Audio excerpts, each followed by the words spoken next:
Good morning, this is Bishop Deb. I'm coming to you from my usual little parking spot down by the river on this Monday morning. It's Monday. It feels like I didn't get a weekend. I had 6 weddings, so it was a busy weekend and it was a hot weekend. On Saturday, by the time I did my 3rd wedding, my face was so red from the heat. I even got a sunburn. It was very uncomfortable. And I'm sure with the pictures of me officiating at that wedding are looking a little bit like I need a cool place to sit. Occupational hazard. Working outside in the sun, in the full sun on a hot summer day and a muggy summer day. But I hope you had a good weekend. I did have a great weekend. It was lots of fun. Just here we are at Monday again. There's 2 ways to look at Monday. You can embrace it or you can go back to bed, and most of us can't do that, so let's embrace it. Have your coffee. It's a blank slate ahead today, and a day full of promise and possibilities, and that's how I choose to look at it. I've got another wedding today.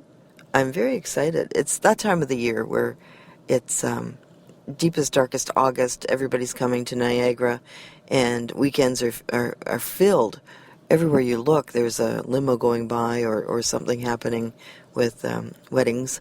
It's for a long time, people were avoiding August because it was so hot, but it seems like this year the trend is to book up a venue and bring your friends and let's get hitched. Well, that's fine by me.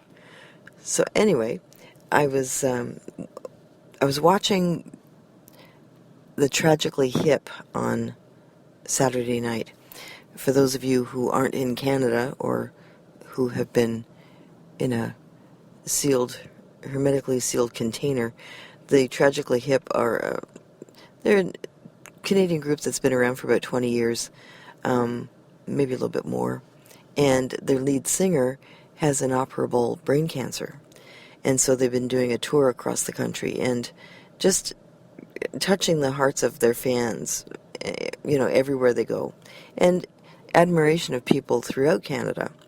On Saturday, CBC televised their final concert from their hometown in Kingston, and there were like 25,000 people there, and there was it was on the radio and streaming and on television. 11 million people watched it from their homes, and so it was a happening. They weren't part of my landscape per se. I know some of their songs, but it's not a band that I would keep current with. But it just felt like this was a happening. All of Canada, or much of Canada, was invested in seeing this tour through to the end with this band, because it's their final tour, and of course his health is precarious at this point. And so we watched it, and as I was watching it, I know that he was not 100%. In fact, his oncologist has been stunned at his performances and the way he keeps on going given his condition. And it struck me what a model he is of someone facing death, facing a horrific illness, aggressive cancer, and yet there he is singing his heart out, singing his music, loving his fans, and basking in the love that was coming back to him. I mean, if love is healing, and it is, I hope that dose of love that he received through the tour, and especially Saturday night, has the power to put him into a remission.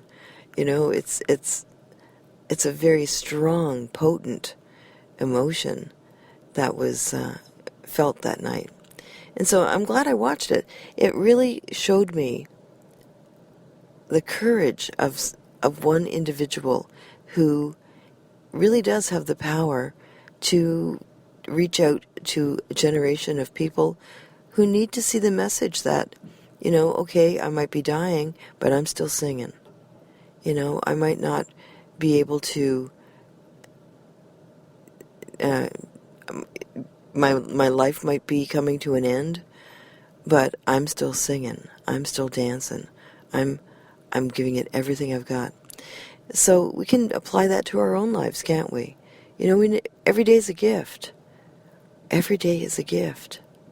And in that gift, we can sing, we can dance, we can beam love to people, and we can embrace the love coming to us. It's a very simple message, breaking it down. That's what life is all about. It's all about love. So today, I hope that wherever you go, you are able to enjoy and to revel in the moment and to just take a look around you and appreciate the beauty of creation, appreciate your friends and family, appreciate the home that you have. And of course, as I say that, I'm thinking of all the places in the world where there might not be much to be appreciated. You know, the flooding in Louisiana, keep them in your prayer. Help them if you're financially able.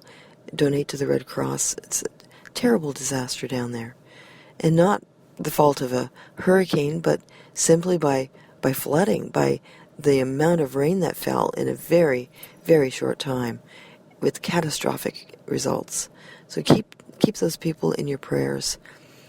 Pray for the planet, all the troubled places, all the places where people are oppressed, where there's just so much uncertainty, where there's war, strife, and violence, where there's hopelessness and hunger, where there's fear, and just bask in the fact that we are so blessed.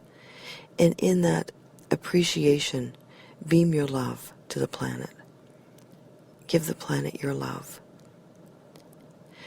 Well, I'm going to get on with my day. I hope that you have a wonderful day. Thank you for joining me in this prayer on the go, and I'll talk to you again soon. God bless.